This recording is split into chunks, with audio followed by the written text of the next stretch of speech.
পথের দাবি। ১ নম্বর প্রশ্ন, অমর কথাশিল্পী বলা হয় যাকে? তিনি হলেন শরৎচন্দ্র চট্টোপাধ্যায়। ২ শরৎচন্দ্রের আত্মজীবনীমূলক উপন্যাস শ্রীকান্ত। ৩ শরৎচন্দ্রের রাজনৈতিক উপন্যাস পথের দাবি। ৪ ব্রিটিশ সরকার শরৎচন্দ্র চট্টোপাধ্যায়ের যে উপন্যাসটি বাজেয়াপ্ত করে সেটি হলো পথের দাবি। ৫ পুলিশ স্টেশনের হলঘরে মোট ঘাট নিয়ে বসেছিল জন ৬ বাঙালি।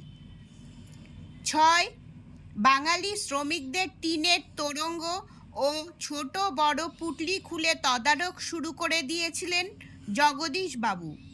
৭ সন্দেহের বশে আটকে রাখা সকলেই উত্তর ব্রহ্মে বর্মা অয়েল কোম্পানির তেলের খনির কারখানায় মিস্ত্রির কাজ করত। এই গ অপশনটা হবে। ৮ নম্বর তেলের খনির কারখানার শ্রমিকরা চাকরির উদ্দেশ্যে কোথায় গিয়েছিল? রেঙ্গুন। পুলিশ স্টেশনে বসে থাকা বাঙালিরা কোথায় কাজ করত? বার্মা অয়েল কোম্পানিতে। ১০ পলিটিক্যাল সাসপেক্ট সব্যসাচী মল্লিককে হাজির করা হয় নিমাই বাবুর সামনে। ১১ নম্বর লোকটি কাশিতে কাশিতে আসিল, অত্যন্ত ফর্সা রং রৌদ্রে পুড়িয়া যেন শূন্যস্থান পূরণে হবে তামাটে হইয়াছে। ১২ কেবল আশ্চর্য সেই রোগা মুখের অদ্ভুত শূন্যস্থানে হবে দুটি চোখের দৃষ্টি। ১৩ মুগ্ধ হয়ে গিরিশ মহাপাত্রের দৃষ্টির দিকে তাকিয়েছিল, এটা হবে অপূর্ব।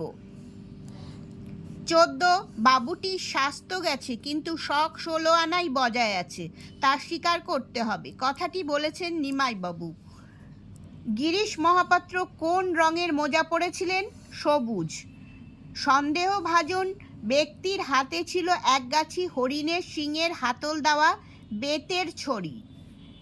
১৭ কাকাবাবু, এ লোকটিকে আপনি কোনো কথা জিজ্ঞেস না করেই ছেড়ে দিন। অপূর্ব কাকে কাকাবাবু বলে সম্বোধন করেছেন? নিমাইবাবুকে। ১৮ আর যাই হোক, যাকে খুঁজছেন তার কালচারের কথাটা একবার ভেবে দেখুন, বক্তা হলেন অপূর্ব। ১৯ তোমার বাক্স বিছানা তো খানা তল্লাশি হয়ে গেছে, দেখি তোমার ট্যাকে এবং পকেটে কি আছে, কথাটি বলেছেন নিমাইবাবু। ২০ পথে কুড়িয়ে পেলাম। বক্তা পথে কি কুড়িয়ে পেয়েছিলেন? গাজার কলকে।